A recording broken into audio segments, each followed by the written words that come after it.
మెయింటెనెన్స్కి ఒక్క పైసా పెట్టలేదు. ఈ యొక్క బుడమేరుకైతే 5 వర్కులు శాంక్షన్ చేశాం. ఈ 5 వర్కులు నిలిపేశారు. ఇంకొక పక్కన బుడమేరు మొత్తం ఎన్క్రోచ్మెంట్, ఎక్కడ చూసినా కబ్జాలమయం అయిపోయింది. ఎక్కడ చూసినా వీళ్ళ ఇష్ట ప్రకారం ఇళ్లు కట్టేసే పరిస్థితికి వచ్చారు. ఎక్కడికక్కడ నీళ్లన్నీ బ్లాక్ అయిపోయినాయి. నీళ్లు పోయే పరిస్థితి లేదు. ఇప్పుడు కూడా చాలా డిఫికల్ట్గా ఉంది.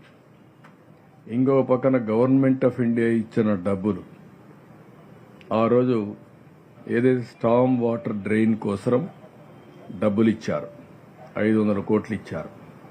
ఆ 500 కోట్లలో 100 కోట్లు ఎంతో ఖర్చు పెట్టాం. అప్పుడు మిగిలిన డబ్బులు ఉన్నాయి. డబ్బులు ఖర్చు పెట్టకుండా దాన్ని నిర్లక్ష్యం చేశారు.